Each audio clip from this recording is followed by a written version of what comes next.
How are you? I hope that, मैं आशा करता हूँ कि आप जहाँ पर भी होंगे सुख कुशल मंगल होंगे। मैं भारती एजुकेशन से आपका ऑनलाइन क्लास में हार्दिक स्वागत करता हूँ। हार्दिक स्वागत करता हूँ। आज हम कक्षा 10 के एक महत्वपूर्ण टॉपिक ट्रिग्नोमेट्रिक जो त्रिकोणमिति है उसके बारे में हम अध्ययन करेंगे। ये मैथमेटिक्स का एक बहुत ही महत्वपूर्ण टॉपिक है जो बोर्ड में 8 नंबर का आता है। 8 नंबर है, 8 मार्क्स। जो कक्षा 10 की जो बुक है उसकी प्रश्नावली नंबर 6 और जो 7 है वो इससे रिलेटेड है। इसमें से क्या होता है कि एक नंबर के 2 क्वेश्चन आते हैं और एक क्वेश्चन 6 नंबर का आता है। ऐसे ही टोटल 8 मार्क्स हो जाते हैं। हम आज इसके बारे में अध्ययन करेंगे। तो सबसे पहले हम ये जानेंगे कि ट्रिग्नोमेट्रिक क्या होता है, त्रिकोणमिति क्या होती है, उसकी परिभाषा जानेंगे और इसके बारे में विस्तार से अध्ययन करेंगे। हम सबसे पहले इसका बेसिक ज्ञान समझेंगे कि त्रिकोणमिति क्या होता है। देखो, त्रिकोणमिति गणित की एक वह शाखा होती है जिसके अंतर्गत जो एक आपका एक त्रिभुज होता है उसमें हम भुजाओं और कोणों के बीच यदि अध्ययन करें, उनके बीच का संबंध का अध्ययन करें तो एक त्रिकोणमिति कहलाता है। देखो, जैसे जो इस शब्द है जो आपको लिख रहा है, ये शब्द लिख रहा है, इस शब्द के मैं 3 टुकड़े कर रहा हूं। देखो, इसमें जो ट्रिग्नोमेट्रिक शब्द की जो उत्पत्ति हुई है वो ग्रीक भाषा से हुई है। ग्रीक भाषा 3 जैसे ट्राई और एक हो रही है गोन और एक हो रही है मेट्रोन। इन शब्दों से इसकी उत्पत्ति हुई है। इसका मतलब होता है 3, इसका मतलब होता है भुजा और इसका मतलब होता है माप। इस शब्द की उत्पत्ति से ही अभी पता लग रहा है कि जो त्रिकोणमिति है वो भुजा और माप के बीच यानी कोणों के बीच संबंध का अध्ययन करती है। तो आपको समझ में आ गया होगा कि त्रिकोणमिति क्या होती है। त्रिकोणमिति गणित की वह शाखा है जिसके अंतर्गत हम किसी त्रिभुज की भुजा और कोणों के बीच संबंध का जो अध्ययन करते हैं वो त्रिकोणमिति कहलाता है। मैं इसकी परिभाषा लिख रहा हूं, आप इसको अपनी कॉपी में उतार लेना। त्रिकोणमिति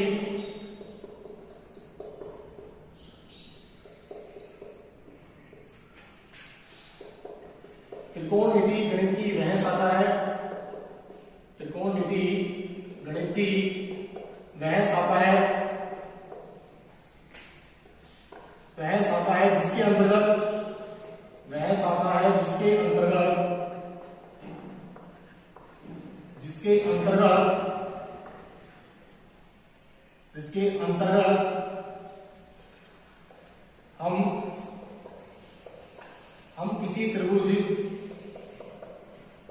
हम किसी त्रिभुज की भुजा एवं कोणों के बीच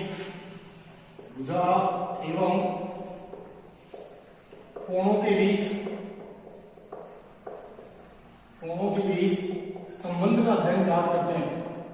संबंध का अध्ययन ज्ञात करते हैं वो त्रिकोणमिति कहलाती है। तो ये तो हो गया आपका त्रिकोणमिति। इस प्रश्नावली में जैसे हम सबसे पहले छठी प्रश्नावली के बारे में पढ़ेंगे, इसमें से 1 नंबर का क्वेश्चन आएगा, एक छोटा क्वेश्चन आएगा और वो आएगा आपका जो टेबल सारणी होती है विशिष्ट कोणों के लिए, उसके ऊपर आएगा। उससे पहले हम जानने के लिए यहां पर एक त्रिकोणमितीय अनुपात की परिभाषा और जानेंगे। त्रिकोणमितीय अनुपात क्या होता है? त्रिकोणमितीय अनुपात, देखो इसमें और इसमें बहुत अंतर है। ये त्रिकोणमितीय अनुपात है। जिसको त्रिकोणमितीय जो अनुपात होता है वो एक समकोण त्रिभुज होता है, उसमें ही लगती है। ध्यान रखना, जैसे मैं यहाँ पे एक समकोण त्रिभुज बना रहा हूं, आप सबको विदित होगा कि समकोण त्रिभुज क्या होता है। ऐसा त्रिभुज जिसका एक कोण 90 डिग्री का होता है वह समकोण त्रिभुज कहलाता है। ये एक समकोण त्रिभुज है, यहाँ पर 90 डिग्री का है। ये जैसे ए मान लो और ये बी मान लो, ये सी मान लो। जो त्रिकोणमिति जो अनुपात निकलता है वो भुजाओं के बीच में निकलता है। जैसे मैं यहाँ पर ये मूल कोण थीटा मान रहा हूं, जो थीटा के साथ जो भुजा होती है, जो संलग्न भुजा होती है, थीटा के साथ जो भुजा होती है वो उसका आधार कहलाती है। थीटा की संलग्न भुजा उसको हम क्या बोलते हैं, आधार। और आधार को हम बी से लिखते हैं, बी आधार। और जो 90 डिग्री की जो सामने वाली जो भुजा होती है उसको हम बोलते हैं लंब, बोलते हैं लंब, परपेंडिकुलर लंब। इसको हम एल से भी लिख सकते हैं और टी से भी आप इसको लिख सकते हो। ये हिंदी में लिख रहा हूं लंब, और इसको अंग्रेजी में बोलते हैं परपेंडिकुलर। ये आधार, इसको ए से भी लिख सकते हैं, और ये बेस आपका इंग्लिश का वर्ड है, बेस से भी लिख सकते हैं। और ये होता है आपका 90 डिग्री की जो सामने वाली जो भुजा होती है, हाइपोटेनस होता है, ये कर्ण होता है, इसको हम के से लिखते हैं। और इसको भी हिंदी में लिख दो ए। तो त्रिकोणमितीय अनुपात क्या होता है, एक समकोण त्रिभुज में, देखो ये समकोण त्रिभुज में होता है त्रिकोणमितीय अनुपात। ये प्रश्नावली जिसमें अनुपात निकलते हैं ये समकोण त्रिभुज में ही निकलता है, ध्यान रखना, और किसी त्रिभुज में त्रिकोणमितीय अनुपात नहीं निकलता है। तो त्रिकोणमितीय अनुपात क्या होता है, एक समकोण त्रिभुज में किसी न्यून कोण के सापेक्ष, अब देखो न्यून कोण इसमें दो है, थीटा आपका यहां पर भी हो सकता है, यहां पर भी हो सकता है। तो न्यून कोण के सापेक्ष यदि हम भुजाओं का अनुपात लें, जैसे इस भुजा का और इस भुजा का अनुपात लें, तो त्रिकोणमितीय अनुपात है। ये आपने 9th क्लास में भी पढ़ा होगा। तो मैं इसको लिख रहा हूं, एक समकोण त्रिभुज में, एक समकोण त्रिभुज में, एक समकोण त्रिभुज में किसी न्यून कोण के सापेक्ष, किसी न्यून कोण के सापेक्ष, किसी न्यून कोण के सापेक्ष भुजाओं का अनुपात, भुजाओं का अनुपात त्रिकोणमितीय अनुपात कहलाता है, त्रिकोणमितीय अनुपात कहलाता है। ओके, एक समकोण त्रिभुज में किसी न्यून कोण के सापेक्ष भुजाओं का जो अनुपात है वो आपका त्रिकोणमितीय अनुपात कहलाता है। जैसे थीटा यहाँ पर है, तो ये आधार हो गया, ये लंब हो गया और ये कर्ण हो गया। थीटा के सामने वाली जो भुजा होती है वो आपका लंब होता है। थीटा जहां पर बन रहा है, जिस भुजा पर बन रहा है वो उसका आधार होता है, और 90 डिग्री के सामने वाली जो भुजा होती है वो आपका कर्ण होता है। जैसे मान लीजिए कि थीटा आपका यहाँ पर होता है, तो ध्यान रखना ये आपका आधार हो जाएगा इस कंडीशन में, ये आपका लंब हो जाएगा, और ये क्या हो जाएगा, ये आपका कर्ण हो जाएगा। तो त्रिकोणमितीय अनुपात 6 होते हैं। सबसे पहला जैसे साइन थीटा होता है, साइन थीटा का हम सूत्र जानेंगे, जैसे भुजाओं से लंब बटा कर्ण होता है, लंब बटा कर्ण। हम एक शॉर्टकट फॉर्मूले से इनके मान निकाल सकते हैं, लाल बटा कक्का, लाल बटा कक्का। साइन थीटा का सूत्र होगा लंब बटा कर्ण होगा, लंब बटा कर्ण, साइन थीटा लंब बटा कर्ण। दूसरा है कोस थीटा, इसका सूत्र होगा आधार बटा कर्ण। और तीसरा है टेन थीटा, इसका सूत्र होगा, यहां पर देखिए एल बटा के, साइन थीटा आधार बटा कर्ण, कोस थीटा लंब बटा आधार, टेन थीटा एल बटा ए। चौथा सूत्र है कोट थीटा बराबर आधार बटा लंब। देखो कोट टेन का उल्टा होता है, इस वजह से ये यहां से उठा जाएगा आधार बटा लंब। Sine theta, sine theta cos theta का उल्टा होता है, ये हो जाएगा आपका कर्ण बटा आधार, ए बटा ए। और एक होता है कोसाइन थीटा, कोसाइन थीटा में क्या होगा, कर्ण बटा लंब। तो ये आपकी भुजाओं के आधार पर हमने इनका अनुपात निकाल लिया है। एक समकोण त्रिभुज में किसी न्यून कोण के सापेक्ष भुजाओं का अनुपात त्रिकोणमितीय अनुपात कहलाता है। साइन थीटा, कोस theta, tan theta, cot theta, sine theta, cosine theta, मैंने अनुपात वाले इनके सूत्र लिख दिया। ये चीज आप 9th क्लास में भी पढ़ चुके हो। अब थोड़ा सा आगे बढ़ते हैं कि अब हम यहाँ पर क्या जानेंगे, विशिष्ट कोणों के, जैसे 0 degree, 30 degree, 45 degree, 60 degree, 90 degree के मानों के लिए एक टेबल सामने बढ़ाएंगे। हम कक्षा 10 की जो कक्षा 6 जो छठी प्रश्नावली है उसमें 1 नंबर का जो सवाल आएगा वो टेबल सारणी के ऊपर ही आता है। 1 नंबर का भी आ सकता है, 2 नंबर का भी आ सकता है। 1 नंबर का सवाल छठी में से आता है, 1 नंबर का सवाल 7वीं में से आता है, या फिर दोनों सवाल छठी में से आ सकते हैं। तो हम क्या करेंगे, यहाँ पर टेबल सारणी पढ़ रहे हैं, आपको समकोण त्रिभुज समझ में आ गया होगा, ठीक है। आप इनको अपनी कॉपी में लिख लेना। अब मैं आगे बात करता हूं विशिष्ट कोण 0 डिग्री, 30 डिग्री, 45 डिग्री, 60 डिग्री और 90 डिग्री के मानों के लिए एक सारणी बनाएंगे, जो कि इंपॉर्टेंट आपको ध्यान से समझना है। 1 नंबर का छोटा सा सवाल आएगा, केवल आपको सारणी में मान देखकर और आपको एग्जाम में लिखना है। तो मैं त्रिकोणमिति विशिष्ट कोणों के लिए इसको कह देंगे विशिष्ट कोणों के मान, जिसमें हम 0 डिग्री, 30 डिग्री, 45 डिग्री, 60 डिग्री और 90 डिग्री के लिए सारणी तैयार करेंगे। ठीक है, तो मैं सारणी बढ़ा रहा हूं, उसको ध्यान से समझना, इंपॉर्टेंट चीज है, 1 नंबर का सवाल यहां से आएगा। तो इधर तो जैसे मैं यहां पर लिख रहा हूं डिग्री और इधर रेडियन में मैं यहां पर लिख देता हूं इनको, और एक लिख रहा आपको इधर त्रिकोणमितीय अनुपात, त्रिकोणमितीय अनुपात।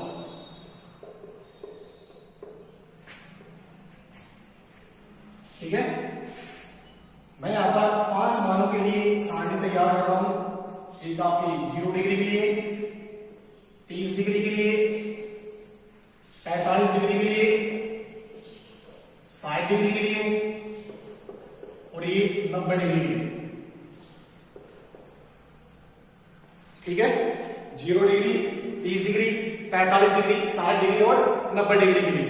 अब इधर देखिए, ये दो जो कोण दे रखे हैं, ये आपके डिग्री में दे रखे हैं। कोई एग्जाम में कोई सवाल रेडियन में आ जाए तो आपको उसको क्या करना है, देखो जैसे आपको 9th क्लास में आपने पढ़ाया कि 1 डिग्री को यदि हम रेडियन में चेंज करते हैं तो क्या करते हैं, पाई बटा 180।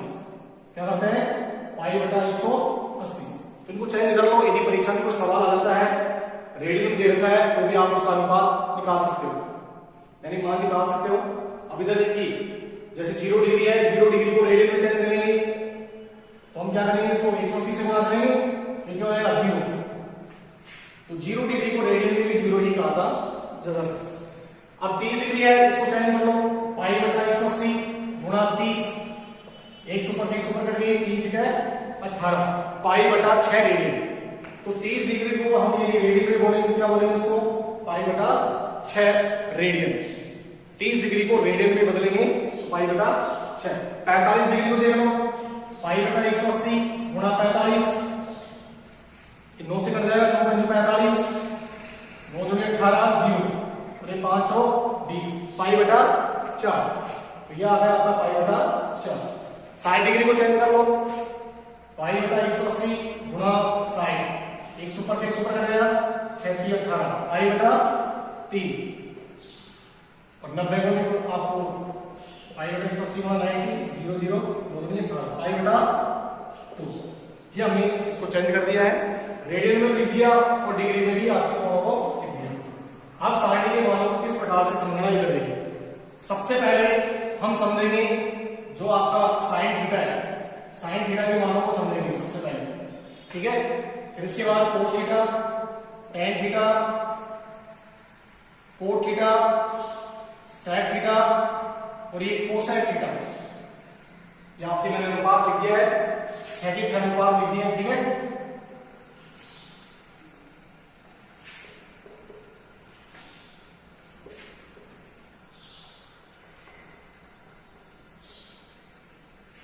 अब सबसे पहले देखो साइन थीटा के यदि हमारे पास मान आ जाते हैं तो सारे मान आसानी से निकाल सकते हैं। तो सबसे पहले आपको क्या करना है, देखिए हम यहाँ पर क्या करेंगे, साइन थीटा की वैल्यू निकालेंगे।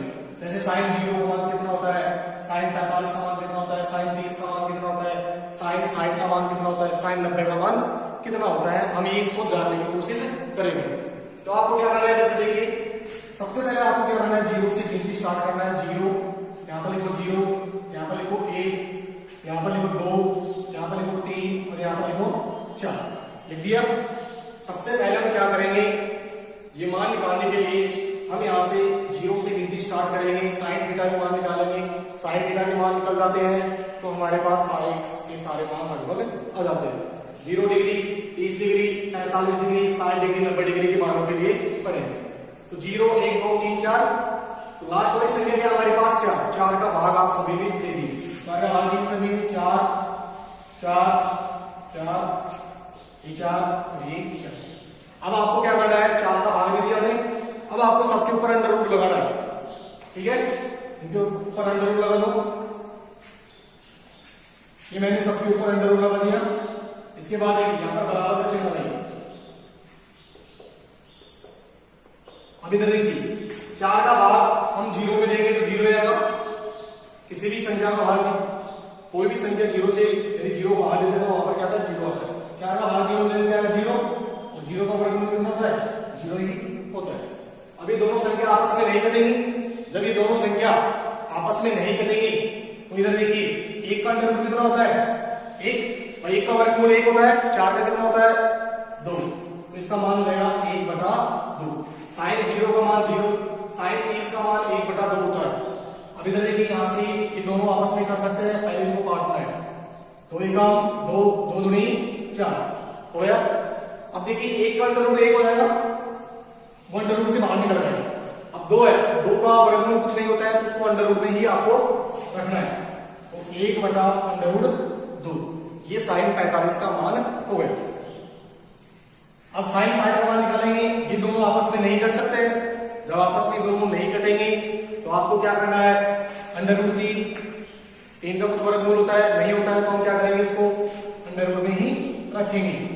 4 का कितना होता है 2, तो साइन 60 का मान कितना होता है √3/2। साइन 60 का मान कितना होता है √3/2। अब इधर देखिए 4 का भाग 4 में 2 एक बार और 1 का वर्गमूल कितना होता है 1। देखो हमने साइन के मान निकाल दिए, साइन के मान निकाल दिए, कोई दिक्कत नहीं आएगी। मैं एक बार दोबारा से रिपीट कर रहा हूँ साइन के बारे को। सबसे पहले आपको क्या करना है 0 लिखना है, 1 लिखना है, 2 लिखना है, 3 लिखना है, 4 लिखना है। फिर क्या करना है 4 का भाग आपको सभी में देना है, दे दिए। उसके बाद आपको सबके ऊपर अंडर रूट लगाना है, लगा दिए। अंडर रूट लगाना है सबके ऊपर लगा दिए। इसके बाद 4 का भाग 0 में 0 देगा, ये आपस में कटेंगे नहीं। 1 का वर्गमूल 1 होता है, 4 का 2 होता है। यहाँ पर इनको काट दिया 1/2 तो 1/√2 देगा, कटेंगे नहीं। √3 4 का 2 गया, 4 का 4 कर दिया 1 हो गया।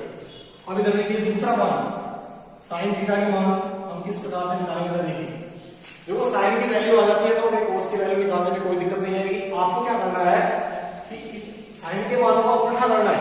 जैसे साइन के मान जो लिख रहे हैं इनको पीछे से आपको उल्टा करना है। जो साइन 90 की वैल्यू है वो 0 पे रहेगी, यानी पीछे से मान रखो 1 हो गया। पीछे से मान रखते रहो √3/2, 1/√2, 1/2 और ये 0। ठीक है, ये क्या हो गया आपका 0। एक मान आएगा, दूसरा मान अपने आप हो जाएगा, ध्यान रखना उल्टा करना उसका। अब देखो tan थीटा के मान कैसे निकालेंगे। tan थीटा का आपने एक सूत्र पढ़ा है, आपने 9th क्लास में पढ़ा होगा। tan थीटा बराबर sine theta upon cos theta. Sine theta upon cos theta, sine theta upon cos theta. अब देखिए साइन हम सबसे पहले किसके लिए निकाल रहे हैं 0 का मान निकाल रहे हैं, साइन 0 का मान। तो साइन 0 यहां पर साइन 0 होगा, साइन 0 बराबर सॉरी tan 0 बराबर साइन 0/कोस 0। ठीक है, हम tan 0 का मान निकाल रहे हैं तो साइन 0/कोस 0। साइन 0 का मान कितना है 0, कोस 0 का मान कितना है 1, तो 1 का भाग 0 क्या आएगा 0 है। तो यानी कहने का मतलब ये है कि इसका भाग आपको इसमें देना है। वो आपका सूत्र किसका होता है tan थीटा होता है sin/cos थीटा।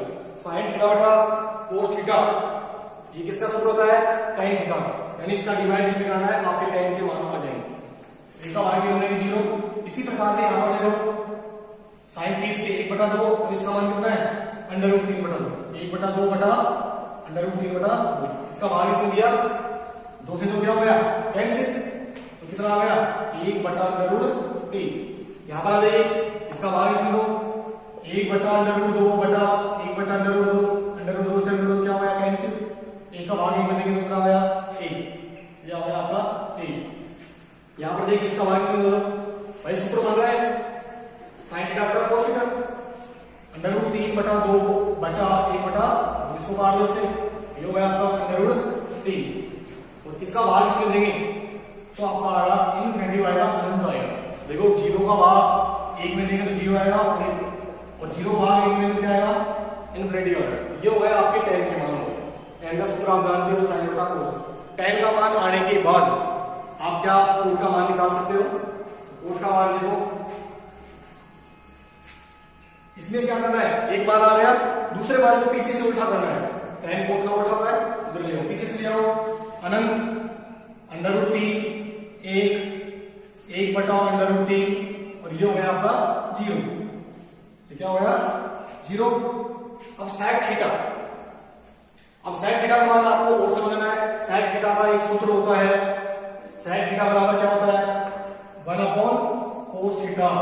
क्या होता है sec थीटा बराबर 1/cos थीटा। अगली जो प्रश्नावली है उसमें मैं आपको सूत्र बनाना सिखाऊंगा, किस प्रकार से सूत्र बनाते हैं हमें याद करना है, सर्वसमीकरण किस प्रकार से बनती है, क्योंकि sec थीटा बराबर 1/cos थीटा। देखो यहां से क्या हो रहा है, ये ऐसे है कि जो sec थीटा है वो cos थीटा का उल्टा होता है। क्या होता है उल्टा, और cos sec का उल्टा होता है। तो आपको क्या करना है, sec थीटा की जो मान है, सॉरी cos थीटा की जो मान है उनका आप उल्टा कर दो। cos थीटा का आपका ये है, उनका उल्टा करो। जैसे एक का उल्टा करेंगे एक ही होगा, इसका उल्टा करो। उल्टा का मतलब जो संख्या नीचे है वो ऊपर चल जाएगी, जो संख्या ऊपर वो नीचे आ जाएगी। ये ऊपर चल जाएगी 2/√3। इसका उल्टा करो √2/1। एक का भाग √2 मिलेगी तो √2। इसका उल्टा करो 2/1 तो क्या आएगा 2 आ जाएगा, और 0 का उल्टा करेंगे तो क्या आएगा इंफिनिटी आएगा, अनंत होता है। क्या होता है अनंत। 0 का उल्टा क्या होता है अनंत होता है। 0 का उल्टा क्या होता है अनंत। ये हमारे पास क्या आया sin थीटा की मान आ गया। ठीक है, समझ में आ गया होगा। यदि आपको कोई भी समस्या होती है तो आप कमेंट लिखना और इसको आप अपनी कॉपी में फेर कर लेना, उतार लेना इसको। अब हम क्या करेंगे, cosec थीटा के मान को उल्टा कर दो, पीछे से लिया उसको 2/√3 और ये कितना हो गया 1। तो ये आपकी एक सारणी तैयार हो गई है। आप इसको उतार सकते हो और इसको आप घर पर इसको अभ्यास करना। ये आपकी एक कंप्लीट सारणी हो गई है। इस सारणी के आधार पर आपको एग्जाम में 2 सवाल भी आ सकते हैं, 1 सवाल भी आ सकता है 1 नंबर का, वो आपको करना है। देखो उसमें सवाल किस तरह से आते हैं, जैसे मैं आपको एक उदाहरण के तौर पर समझाता हूं। उदाहरण जैसी है tan² sin प्लस 2 sin 90 का मान ज्ञात करो। इस प्रकार के सवाल है। tan² sin प्लस sin² 90 का मान ज्ञात, 2 sin 90 का मान ज्ञात कीजिए। tan² sin प्लस 2 sin 90 का मान ज्ञात करो। अब आपको क्या करना है, जब आप क्वेश्चन हल करोगे, तो आपको जहां पर क्वेश्चन हल करोगे वहां पर तो आपको सारणी बनानी नहीं है, आपको पीछे अपने आपको सारणी बनानी है और वहां से आपको क्या करना है, ये मान देखकर और आपको मानों को हल करना है। इधर देखिए हम क्या करेंगे, सारणी बनाने के बाद सारणी बनाएंगे। इस सारणी में देखो tan sin दिख रहा है और इसके ऊपर क्या है square, tan² sin plus 2 sin 90। तो tan sin का मान कितना होता है, तो tan की शून्य लगाओ, tan sin का मान कितना है, देखो tan की शून्य कितना है √3। तो हम क्या करेंगे, पहले tan sin का मान रखेंगे √3। अब इसके ऊपर क्या लगा देंगे स्क्वायर, हम इस मान के ऊपर क्या लगा देंगे स्क्वायर लगा। ठीक है, यदि इसके ऊपर 3 हो 3 लगा देंगे, 4 हो तो 4 लगा देंगे, इसके ऊपर नहीं पड़ेगा। प्लस किसी भी त्रिकोणमितीय अनुपात के आगे यदि कोई संख्या लिखी होती है तो वो संख्या ऐसे के ऐसे ही लिखी जाती है, 2 का 2 और गुणा sin 90। अब देखो sin मेरा, तो sin 90 का मान कितना होता है 1, तो यहां पर मैंने लिख दिया 1।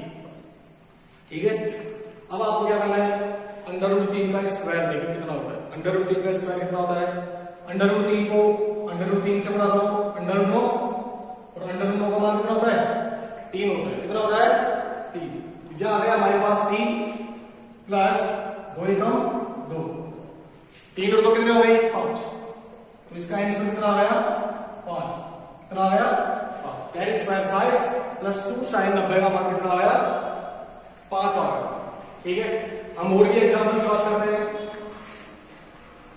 ऐसे सेकंड एग्जाम्पल लेते हैं, उदाहरण नंबर 2 sin 45 cos 45। सारणी आपने बनाना सीख गए। सारणी बनाने के बाद आपको क्या करना है, मानों को देखना है और मान आपको रखने हैं। तो 2 का 2 sin 45, यहां पर देखिए sin 45 का मान कितना है 1/√2। तो आप यहां से मान रखिए 1/√2 गुणा cos 45 का मान कितना है 1/√2। अब आपको क्या करना है, ऊपर की संख्याओं को गुणा कर लो, 2 एकम 2, नीचे देखो √2 को √2 से गुणा करो, √4 √4 का मान कितना होता है आप सब जानते हो, 2 होता है, 2 का भाग क्यों देंगे 1। तो बोर्ड में इस प्रकार से 1 नंबर का सवाल इस सारणी के ऊपर आएगा। यदि आपको सारणी समझ में आ जाती है तो आपका 1 नंबर आपको मिल जाएगा। 2 छोटे क्वेश्चन आते हैं इसमें से, 1 + 1 2 क्वेश्चन भी आ सकते हैं, या फिर 1 क्वेश्चन आएगा इसी से आएगा। 1 नंबर का क्वेश्चन 7 में से भी आ सकता है या दोनों में से आ सकता है, और एक आपका 6 नंबर का क्वेश्चन आएगा। तो ये आपकी टेबल सारणी हो गई है। मैं इसका एक दूसरा तरीका आपको और बता देता हूं, ये तरीका भी बहुत अच्छा है। दूसरा तरीका आप समझ लीजिए, यदि आपको समझ में आता है। अब इसको उतार लेना, और इसको उतारने के बाद जो 10th की जो बुक है उसकी एक्सरसाइज 6.1 को हल करने की कोशिश करना। इसका दूसरा तरीका देखिए,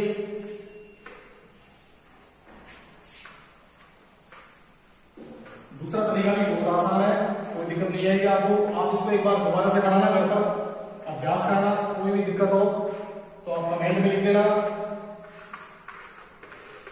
अब देखो दूसरा तरीका क्या है इसका, एक शॉर्टकट फॉर्मूला है। इसको आपको यहां पर लिखा है काल, KAL, ये बहुत छोटा है, ये आपको समझना है।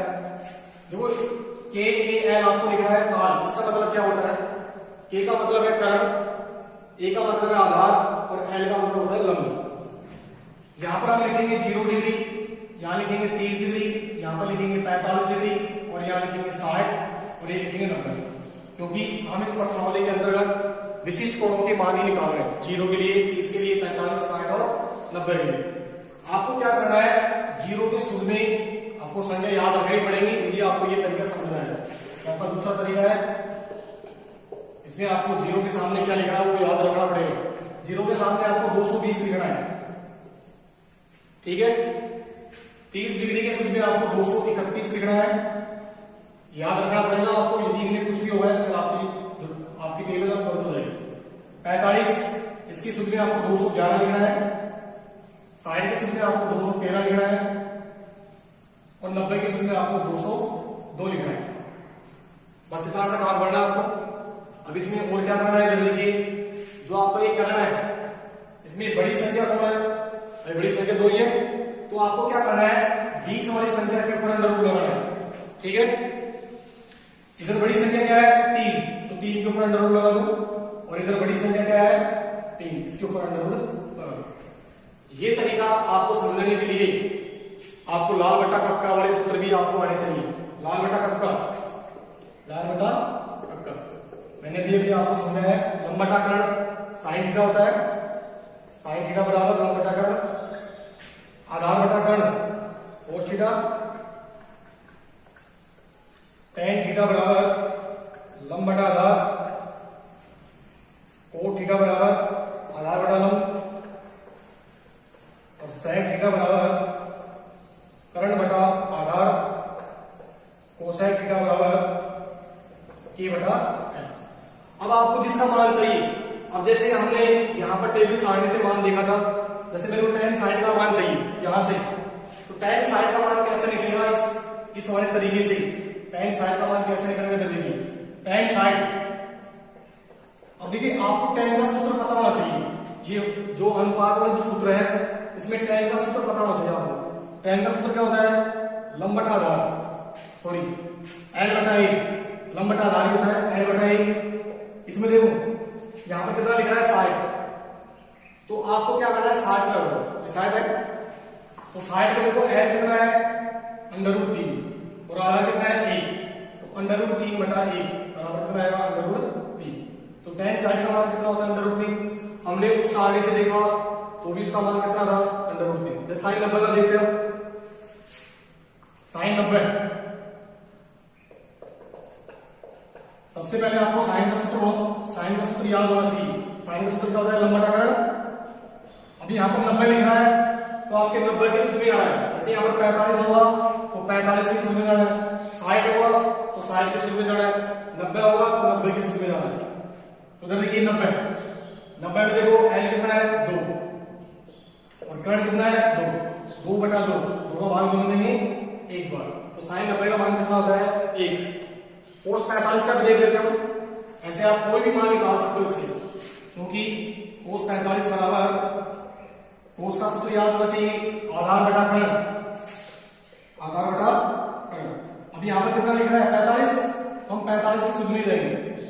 ए कितना है 1 और कर्ण कितना है √2, इसका मान कितना हो गया 1 बटा √2। मैंने आपको एग्जाम्पल समझा दिया है। आज की क्लास में हम इतना ही पढ़ेंगे। आप इस सारणी को तैयार करना और मैंने जो परिभाषा दिखाई उन परिभाषाओं को याद करना, लिखकर